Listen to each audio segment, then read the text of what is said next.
Health Tech Prototyper Award for developing an AI-powered chatbot for neurological disorders. While he could not be with us in person, Dr. Das will be joining us virtually from the UK. We are honored and grateful to have you here with us, sir. If members of the audience have questions during the talk, kindly note them down with their names and give them to the volunteers around you.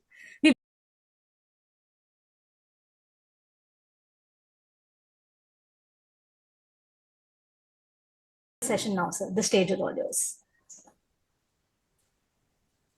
Good morning from UK. Thank you for the kind invitation. Can you allow me to share my screen?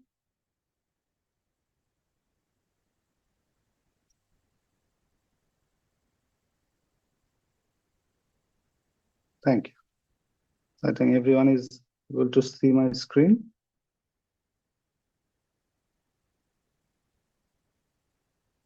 Yes, sir, we can see your screen. Okay. Thank you. Good morning, everyone. And thank you for the kind invitation. So the topic of the talk was an interest of me since childhood, and it is increasingly becoming my area of active research. So we'll discuss about what we call the so-called non-ordinary states of consciousness. So before we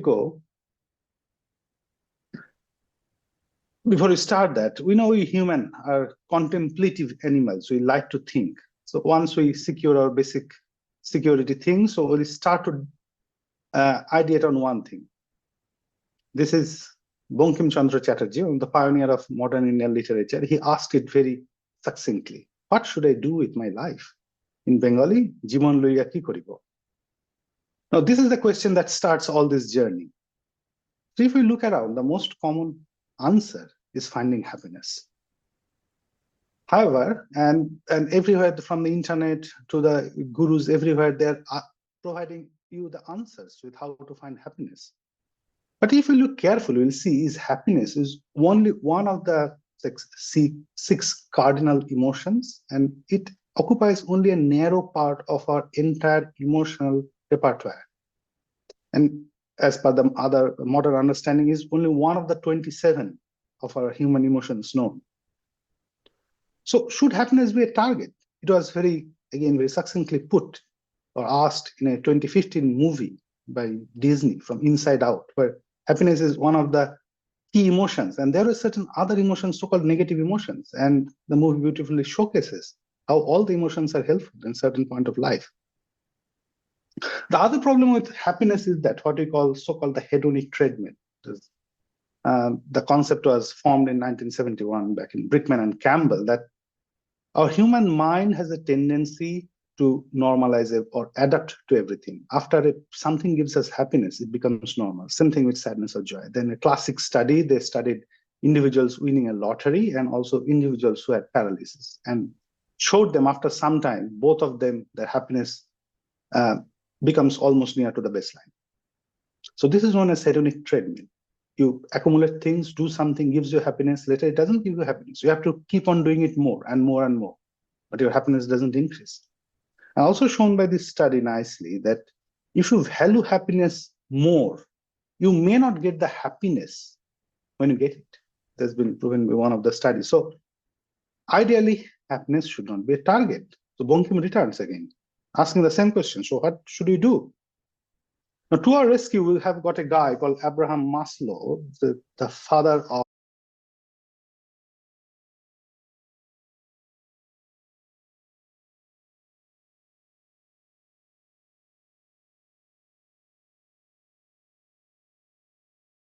positive psychology. He give us some idea. So his concept is the pyramid of need. And the journey starts, first we secure our physiological needs, safety, then comes what we need, the other things, love, belonging, self-esteem, and the ideal need is self-actualization. And if you look carefully, the cultures, the religions, the philosophies across the world have also asked the question. And there are three classic answers. Sir, really sorry to interrupt you. We seem to be having a small technical issue. Would you mind pausing for just 5 minutes? We may have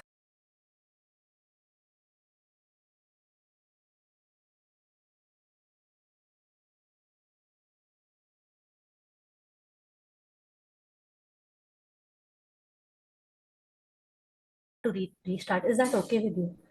Okay, that's Since fine. we have a fairly large audience in the auditorium, there was a small technical snag. I'm so sorry for that. Okay, I hope that's okay with you, sir. that's fine. Should I go back from the start? Yes, we can go to the beginning of the slide and Okay. we can have the intro. Okay, sorry everyone. I'm going to restart. Hey, you have an hour this week, right? Yeah. Great! I can teach you how to play 100 songs on piano in an hour. No way! All you need to learn is 4 chords. These. 1, 2, 3, and 4. Bullshit. And Okay. we can have the intro. Okay, sorry everyone. I'm going to restart it. No, my apologies, sir. Just some technical issue. I'll just give you the green flag in about 10 minutes and then we can begin.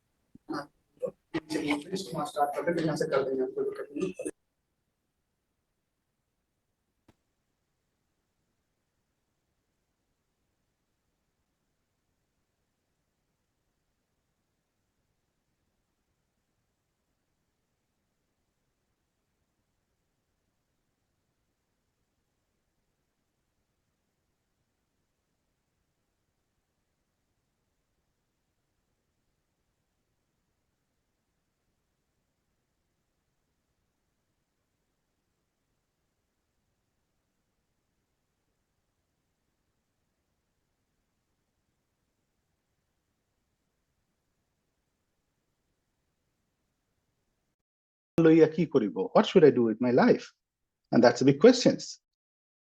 Pyramid of need. And you grow along the pyramid. The first, you meet your basic needs, your safety, acquire friend, family, and then get your own esteem. And then what he called self-actualization, morality, creativity, spontaneity, problem seeking. So it gives us a structure.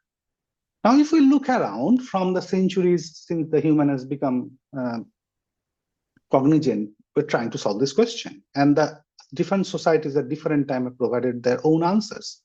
So from the Greek concept of eudaimonia to the Indian concept of Ananda and the Buddhist concept, which spread out from India and also but gained other significant meaning in China and Japan, the concept of nirvana, it presents profoundly distinct perspective. Now, this concept originates from diverse cultural and philosophical backgrounds, but their core answer is same. Answer for human happiness and fulfillment. And they are more of disposition, what you need to be rather than what you do. And this is the distinction from the other Western analytical philosophical traditions.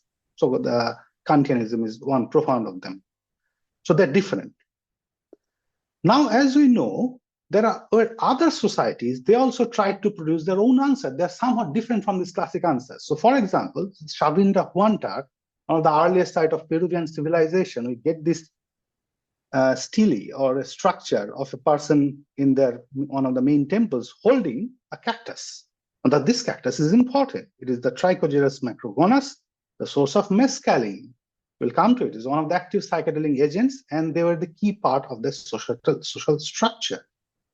The other people tried, like the shamanism of the Mongolian shamanism or the shamans of the animistic society throughout the world, is the use of trance.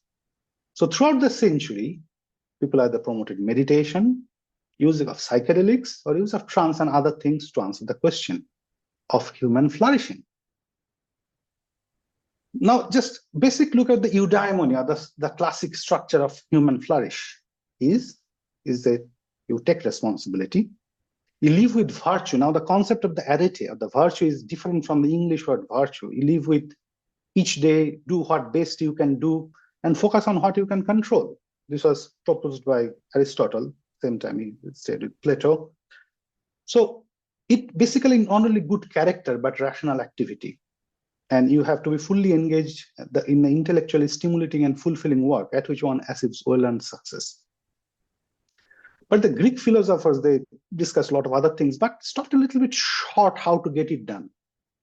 Here, our Eastern philosophies are much more developed. They give us a clear, almost a very clear guideline what to do.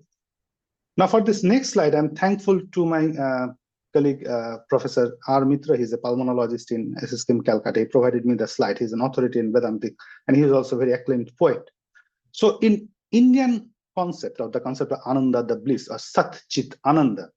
So we start from the matter, then we structure into our mind, then we go to our beyond mind, beyond our own self. So you can see from Vedanta philosophy, Tantric philosophy, Yogic philosophy, and later all will combine together by Aurobindo Ghosh or Rishi Aurobindo, this concept of the supermind, of the Otimanas, and they have all the similar structure. After that, you cross yourself, you're part of the commune, or you get to the target of the Brahman, or the Atman and the Brahman becomes the same, the oneness. Have you ever wondered why some people are blessed with this gift for making The Brahman becomes the same, the oneness. Now the Buddhist philosophy is a little bit different, but almost similar, what they call the nirvana, because they decline the existence of a changeless soul. For them, everything is changeable, everything is anitya. So for the Buddhist philosophy, from Four Noble Truths, the Eightfold Path, the main three marks are the impermanence, non-self, and the dukkha. So to get away from the dukkha, you need to get nirvana. And here is the concept of no mind, where you have direct relationships. So your mind doesn't exist, mind doesn't filter out things. It is very similar to the concept of non-self, anatman. So here the Buddhist philosophy differs from the concept of the bliss or the ananda, but they're almost similar. But what we see from all these philosophies is their focus on meditation. Now here comes the brain, because I'm a neurologist, I'm bound to bring our brain in the picture. Now here comes the most complex of organ systems that have developed is the brain.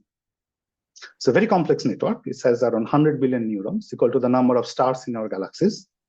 Each neuron has around 7,000 synapses. So the child has actually more, the synapses get down as we age. So 1 quadrillion synapses to 100 to 50, 100 to 500 trillion synapses.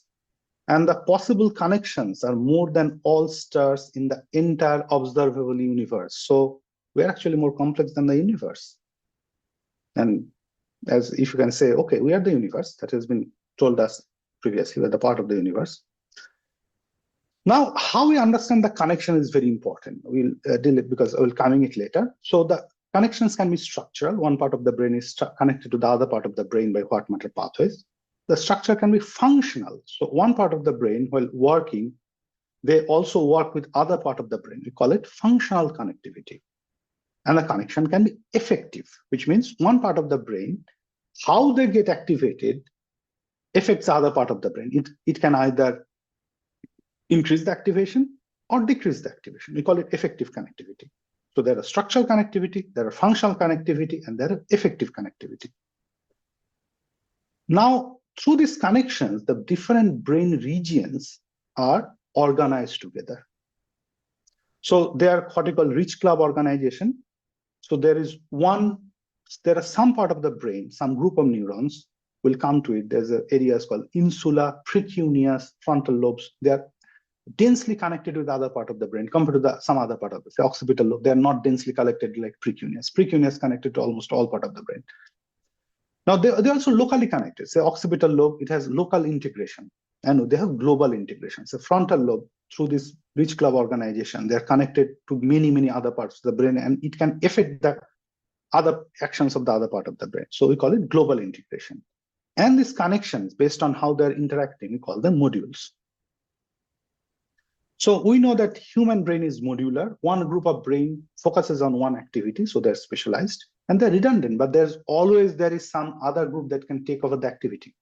They're overlapping. The connections are shared between different groups, and they're hierarchical. So one group takes precedence over the other. Now the modules, we are understanding more of these modules. We use, this is the structural connectivity, functional connectivity, and how they're organized. And we are seeing actually these modules are preserved throughout the evolution of the structure of the brain.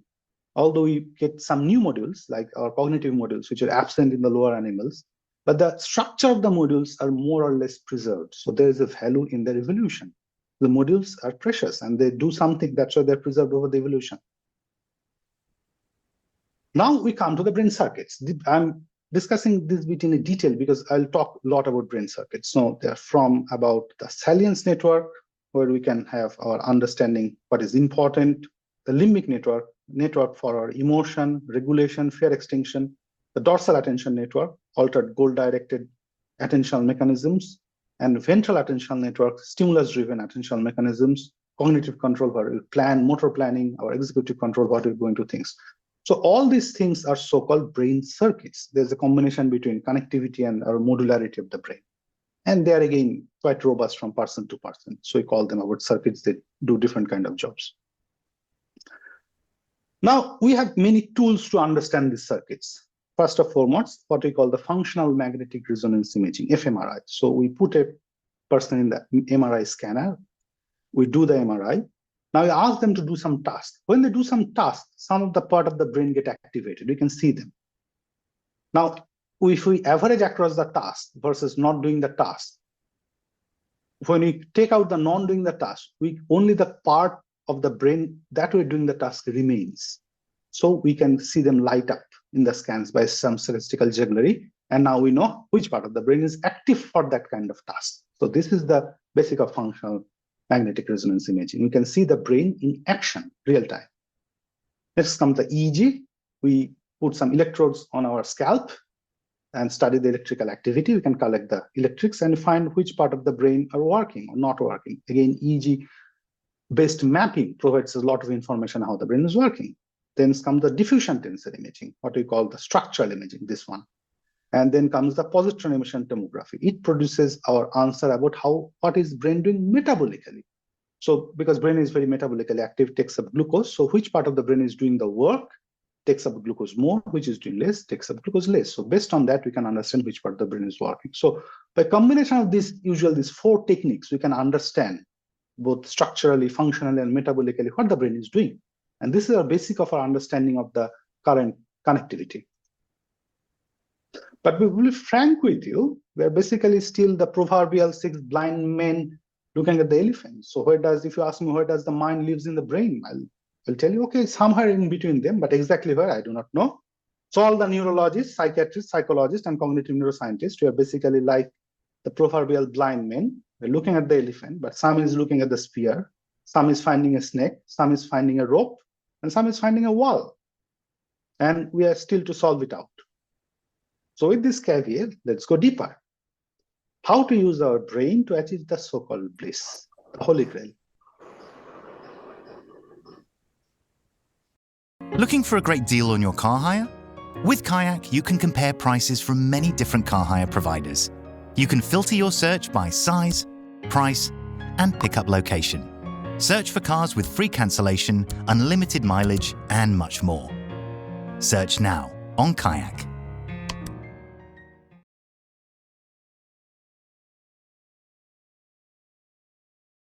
Remote quote from Anglian Home Improvements and create a home that you love spending time in.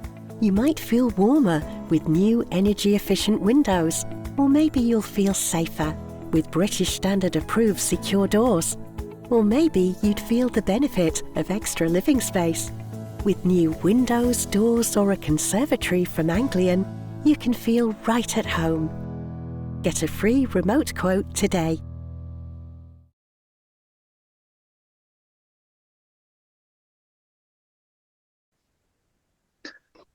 Now we'll go into the non-ordinary states of consciousness. They refer to the psychological states or experiences that differ significantly from the normal waking state of consciousness.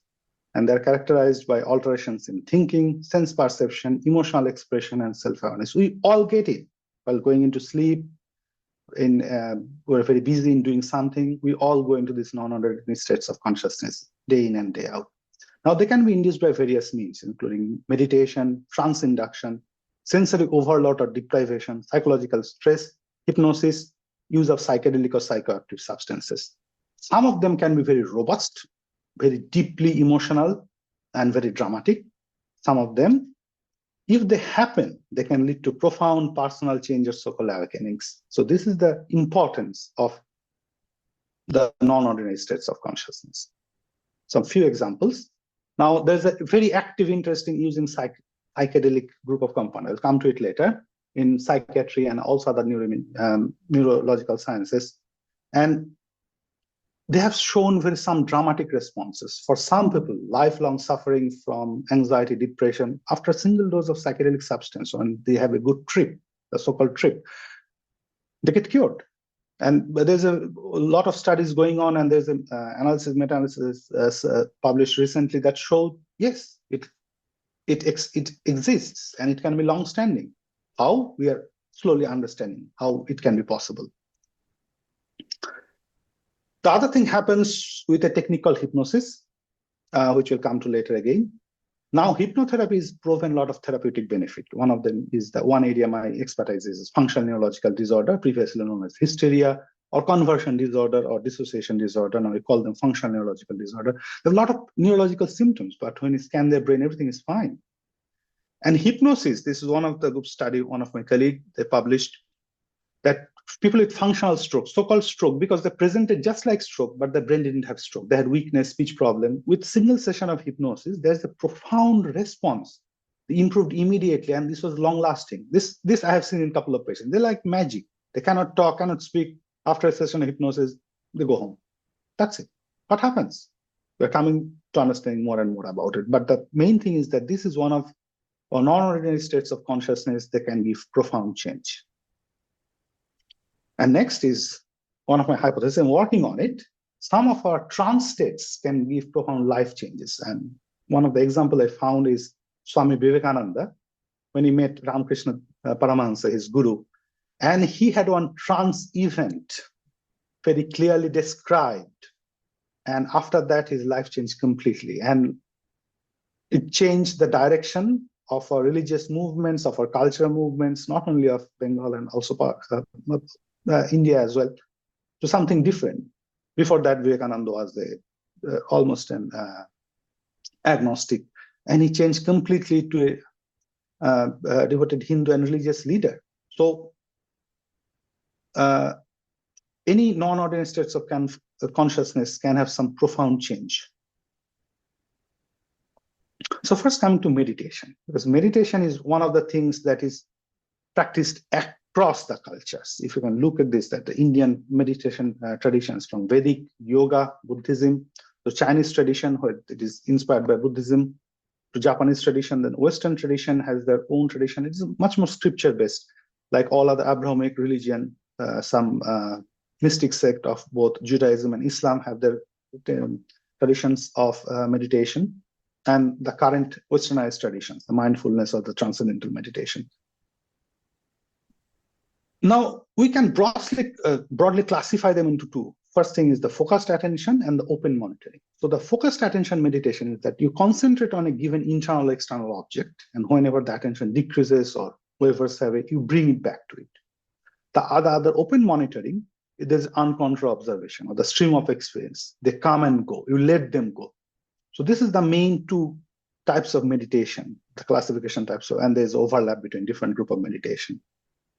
And the classical Yoga Sutra, Patanjali has described it, the 6 steps from Pratyayama to Samadhi. There's a classic description we know about meditation. Now, meditation has a lot of neuroimaging study done. One of the highest studies that have been done in this non-ordinary state of consciousness meditation. We can see the findings are quite common. We see activation of precuneus, this area which is process self-relevant information, which is important for me. The anterior cingulate cortex in processing, again, self-regulation and adaptive behavior. Insula, so-called hub, or one connection is connected all over all part of the brain. It's interoception, meaning how my internal state is doing. Am I being fearful? It is internal monitoring. It's always, our brain is always monitoring our internal self. So this part is very important, interoception. And also activates the premotor cortex and superior frontal gyrus, processing the experiential or the inactive self. So I am looking at myself and experiencing it. It's a little bit different from interoception, but that process of looking back at myself is controlled by the superior frontal gyrus. And also the angular gyrus, where we keep on using to reorient attention. If our attention is moving away, we keep on using this part of the brain is activated when you move it back. So across all different types of meditation, we can see this group of set of brain regions getting activated, and they have their clear-cut role defined. Now, meditation, if you over the years, there's explosion in research in meditation. You can see the number of citations climbing up, number of publications climbing up more and more. We're using the meditation. We know how to use it, when to use it. And there are some people in whom meditation is not that effective. We also know that now. Now, this is the top 15 cited studies in meditation and their use from, there's a lot of use from using different psychiatric condition, from neurological condition, fatigue control, and other issues. Meditation are useful now, we know. A CRM shouldn't weigh your budget down. It should lift your teams up.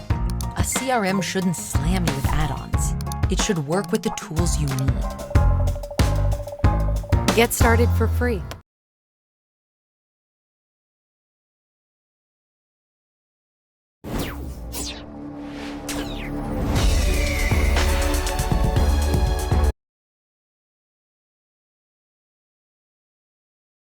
Fatigue control and other issues. Meditation are useful now. Now coming to the hypnosis. So hypnosis is a process in one person gives suggestions to another person for imaginative experience involving alterations in perception, memory, or action. So where there is a deep state of relaxation, after that someone gives a suggestion what to do. In some other hypnosis form, the suggestion can be indirect or can be self-generated. Sorry. So the hypnosis originated in ancient Egypt, the so-called sleep temples. People used to go through them. They were given sensory overload by smell, visuals, and other things, and they were hypnotized. Then Franz Mesmer, the first proposed or codified the practice of hypnosis. Initially, it was about, he told about animal magnetism, later proved wrong. And one of the people who proved wrong was Abbe Feria. Now, again, there's a deep Indian connection because Abbe Feria was a Goanese. He was a Goanese Catholic, but his family came from Goa. They were originally from Goa. And he transferred the knowledge of hypnosis in so-called the fakirs and the sadhus. There is some steps of self-hypnosis practiced in the yogic practice. He took it to the Western world and introduced. And then James Braid coined the term hypnosis. And Emil Kuh is one of the proponents of making hypnosis popular.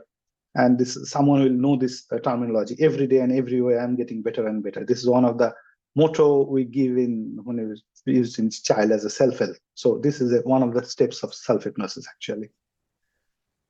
Again, we have the different types: traditional hypnosis, Ericksonian hypnosis, where the suggestion is indirect. There's cognitive behavioral hypnotherapy, which we use in people with different issues. Then regression hypnotherapy, where hypnotherapy takes back to your memory lane.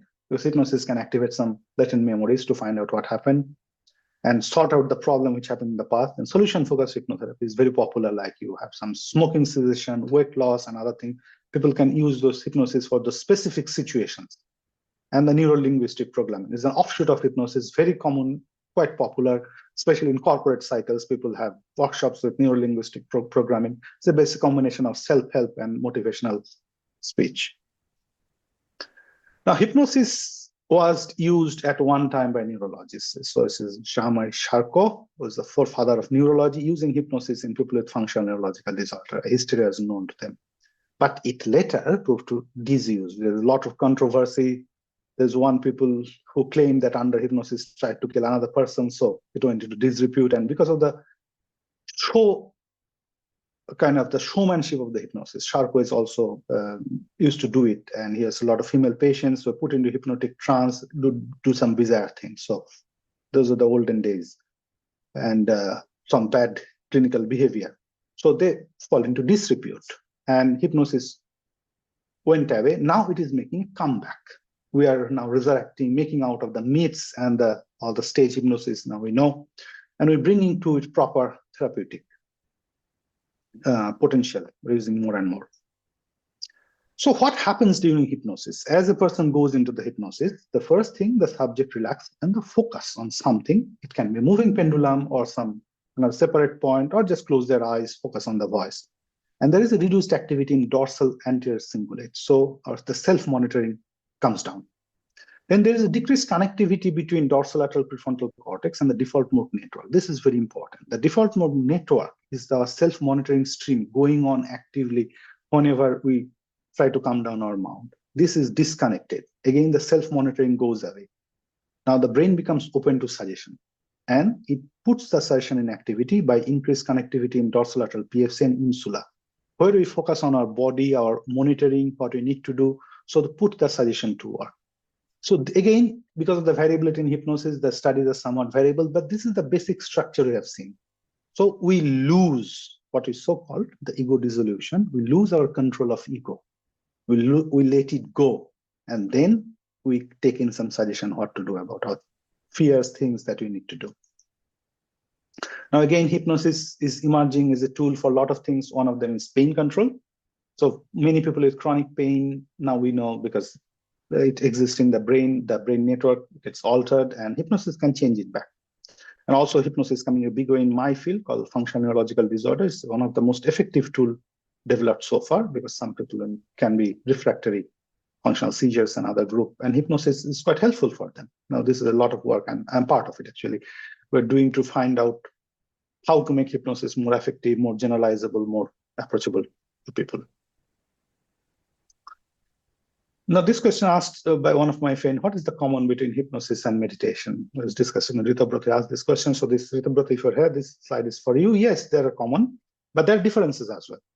So some part of the hypnosis, the dharana and dhyana, they're similar, but some part are different. Like there is no suggestions, given suggestions, and the different brain activity also similar, but somewhat different. So they are, again, similar in some part, different in other part. That's why the effect is somewhat different. This degree isn't for everybody, but it is for those of you who love being intellectually challenged in different other part. That's why the effect is somewhat different. Now come to the psychedelics. It is an emerging, very important role for all other activities. Now, psychedelics are the group of drugs, are hallucinogenic drugs, which primary effect is to trigger so-called the non-ordinary mental states, and for psychedelic experience or trips, and an apparent expansion of consciousness. People expand what they feel. They get new kind of feeling, they get new kind of understanding. This is what we call so-called psychedelic experience. The main psychedelics are mescaline, LSD, psilocybin, and the DMT.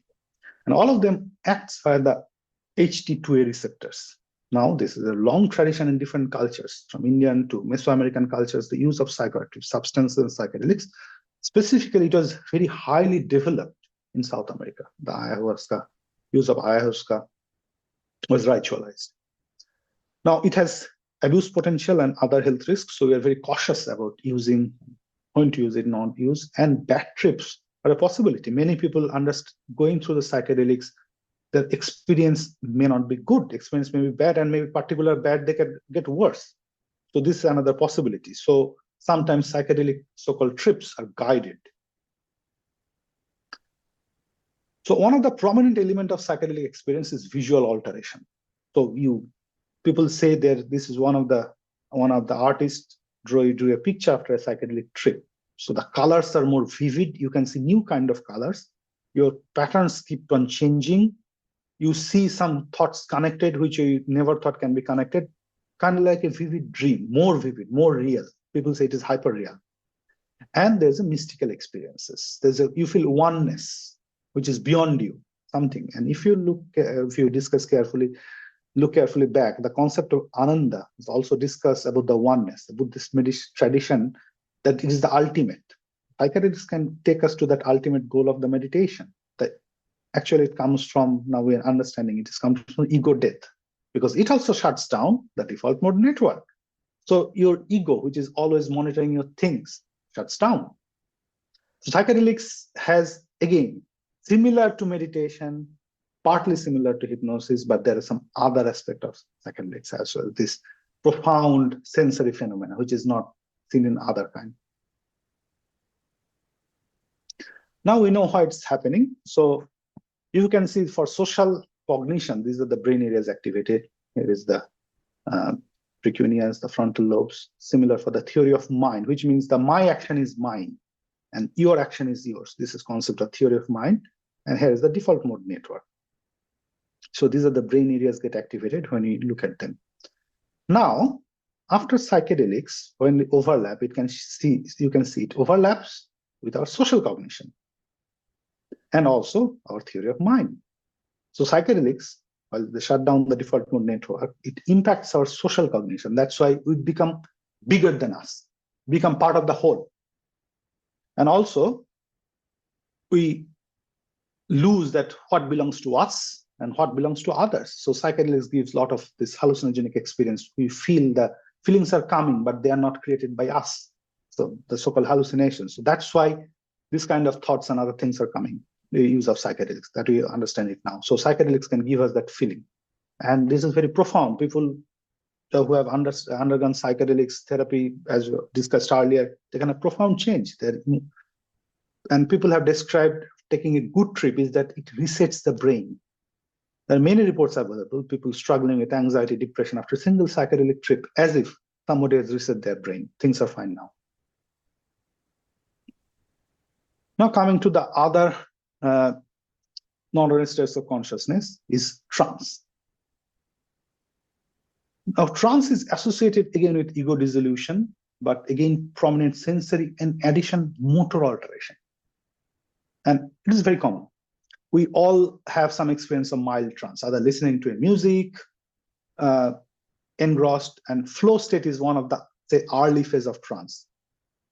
We're driven by visual, auditory, kinesthetic stimuli, and use of psychoactive substances are common in different rituals for generate this trance. And use for healing purposes common in cultures. The so-called the ojhas, the jharpuks, they use some kind of trance mechanism where sometimes they go into themselves into trance. I'm coming to it.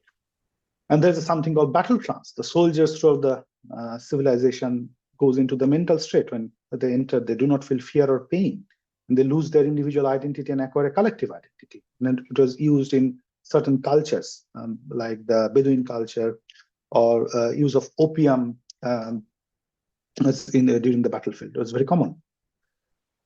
Now, the other group of most commonly studied trance practices are called shamanic trance. So the people themselves go into trance and use that state to do something else. So these are called shamans, the superpowers, they call in the animal powers. Now there are different kind of trance getting studied. They're called ecstatic trance, in which the shaman spirit purportedly leaves the body and communicates with animal or other spirits in other domains. The possession trance, in which animal or other spirits enter the shaman's body, sometimes to exclusion of his own self, and dreamlike trance. The shaman remains in a position of the self and meets animal, other spirits in a shared domain. So again, you can see the Oracle of Delphi. So possibly it was a dreamlike trance. And there the soothsayers, they use this kind of dreamlike trance to answer our future questions. So it has been part through human culture through our journey. In a common trance experience, the left side is the one trance phenomena seen in Bengal. I think the time is coming up. For Chorok festival, it happens during this period. So people go into trance and they have do some superhuman feat, because people become resistant to pain during the trance period. And there's also documentation that body power increases before they can do it voluntarily. The other thing, trance is common in music festivals. People go into trance. Hey, you have an hour this week, right? Yeah. Great! I can teach you how to play 100 songs on piano in an hour. No way! All you need to learn is 4 chords. These. Voluntarily. The other thing, trance is common in music festivals. People go into trance. Now, one woman, I'm coming to her later, has changed how we understand trance. So she's one pioneer, so-called self-induced cognitive trance. And with her help, we are studying this phenomena more and more.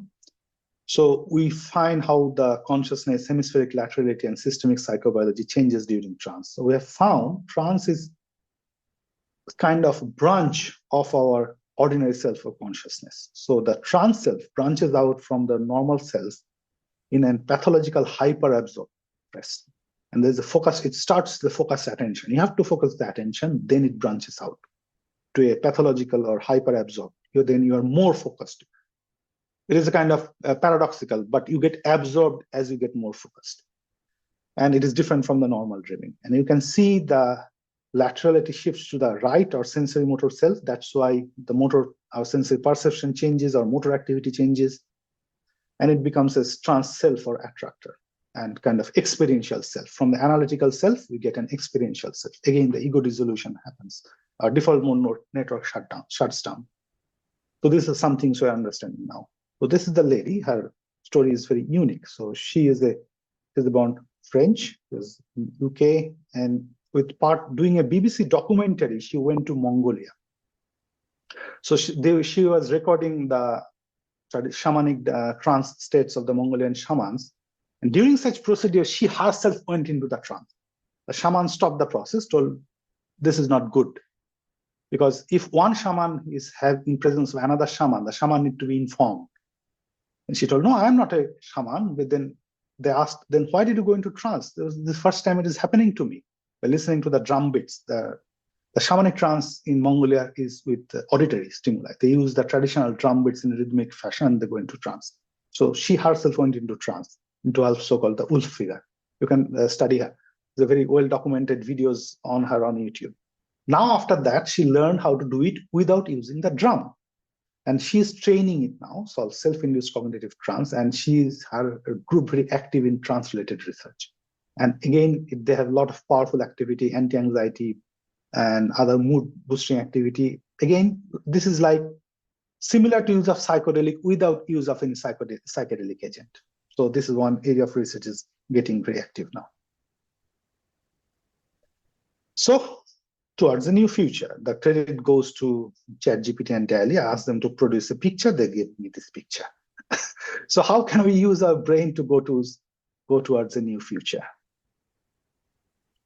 Is by so-called synergy. So now we know how we study our brain. Coming to the picture on the right, that we used to investigate. So one person is experiencing, subject was going through the experience, and we studied them before and after. So we studied which brain states are getting. Now we know the journeys are not that simple. They go through different phases. Again, the traditional Indian meditation technique has very clear identification of the phases. They go through these phases. And also the shamanic trance practice, they have different names for these phases. And then they reach somewhere. And they might be variable. They may not be different for different persons. So now we are getting idea of taking the concept of the individual experience more and more in our research, and we're quantifying it better. And we're identifying more and more different group of brain networks that are activated, because if individual is different. So involvement of the brain networks are also different across the individuals. So we're understanding more and more. And now we are also combining other things with neuroimaging. We are having the concept of the higher order interactions on different brain part, and we're using different techniques for it. And we're studying not only the brain. Brain is only part of it. There are other autonomic nervous system. They're also big part of our cognition. So now we are understanding how autonomic nervous system may be a parallel kind of processing things, and it has to be responsible for some of cognition. Correcting it is correcting cognitions. And also stress related to getting better biomarkers for stress. We are studying them. We're studying that gut microbiome is associated richly with our understanding. So gut is called the second brain. So we are understanding more and more these issues. And so we're taking together. So we're partly taking account of other things happening other side the brain, because they're connected with the brain. And we're combining both them together to find how to go about these other conditions. So this synergy is happening now. So Bankim comes back again. So now he answers again, what should I do with my life? And there's Lord Kitchener coming back, give the answer. Your life needs you. So you should decide what you do with your life. And there are a lot of tools available now. So you can decide, build some landmarks, get with other people, motivate them, build some landmarks for centuries to remain, or do art, whatever you like, or go explore the world, are currently outside the world. We're going to Moon and Mars, maybe outside the universe, or do something big, be rich, and change things. Some people say they're not good at all. Then do good to the world, maybe a small way, and a big action, like the mountain man, Dashrath Majhi, the Jivan Pai, the forest man who created forest in Assam by single-handedly. So do whatever, do good. So thank you for the patience listening. And if you ask me what is my bliss, this is my childhood place, Siliguri and Darjeeling, where on a bright, clear day, seeing this Kanchenjunga Massif or the sleeping Buddha structure, this is bliss for me. Thank you, everyone. time for questions. And thanks to Professor Rithabroto for his slide, the structure of Ananda.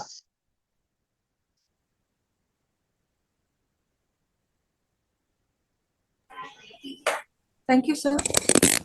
Thank you so much, sir. Can you hear me? Yes, I can hear you.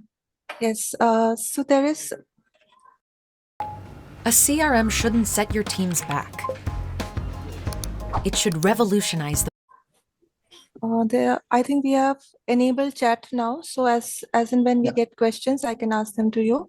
And meanwhile, from our offline audience, we have one question from. Yes, please.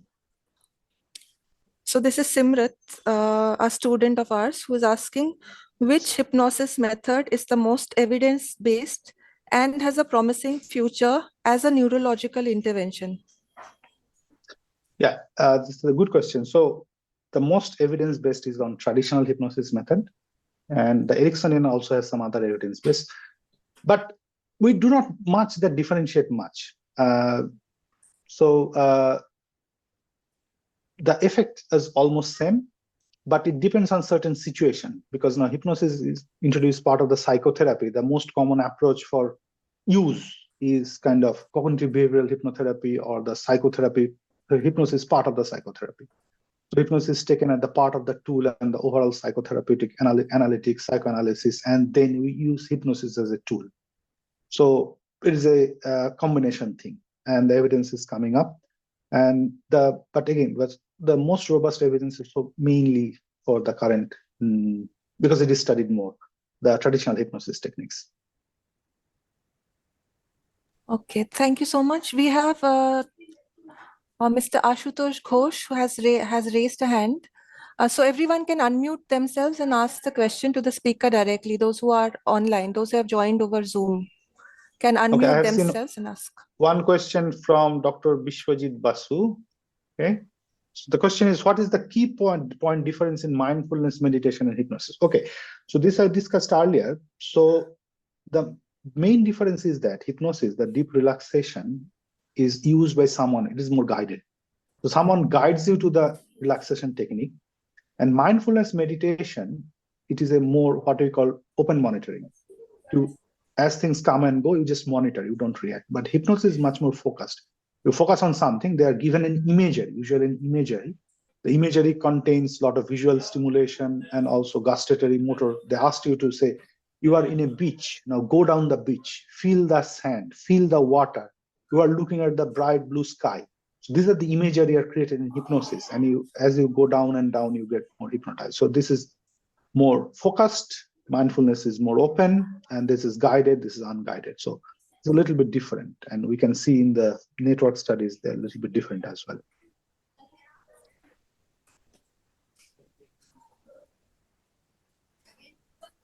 So do we have any more questions? Yes, there's one more.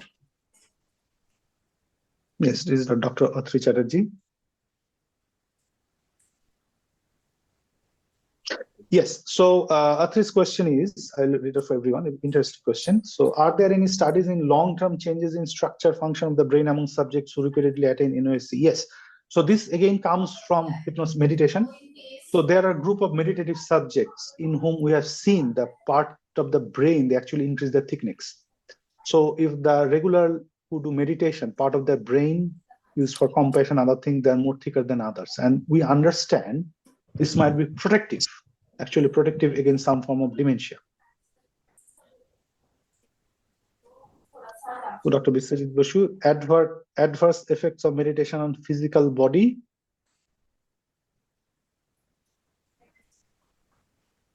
So far, we have not found anything. So far, we have not found any adverse effect. I'm not aware of any adverse effect of meditation. I'm not aware about it.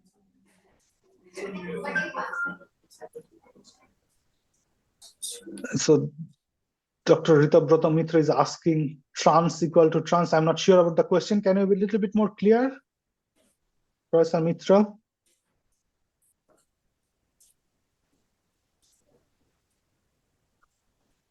Any other question from the audience in the auditorium?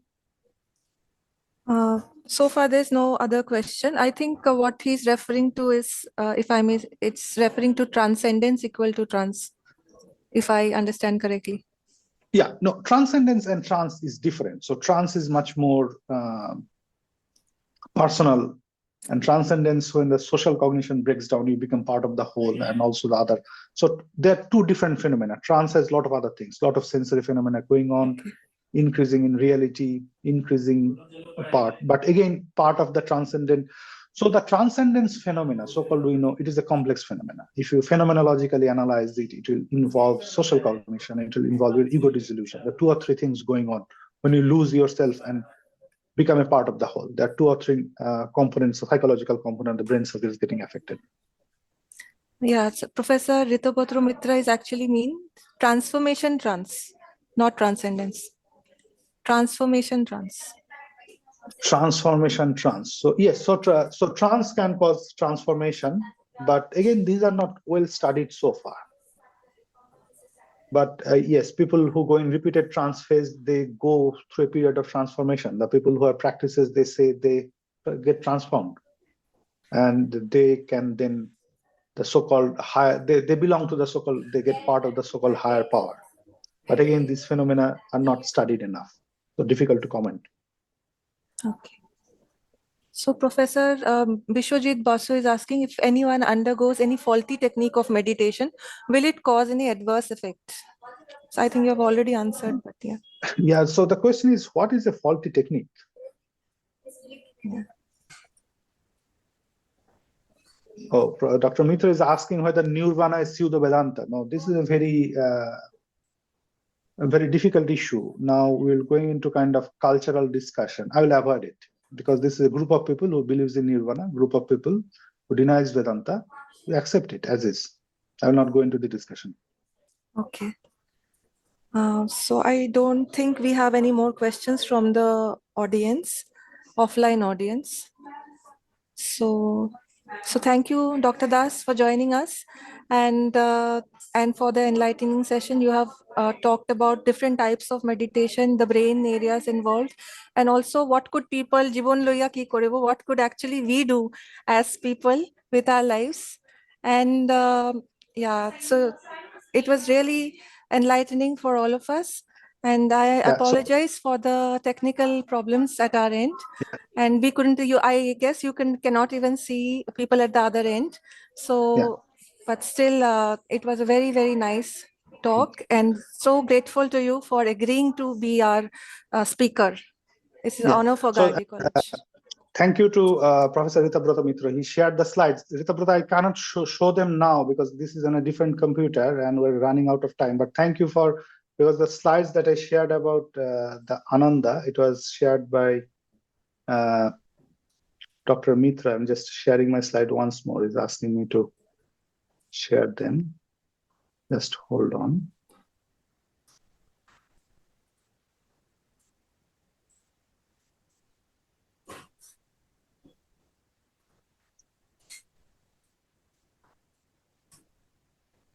So can you see my screen, or I need to just share it here?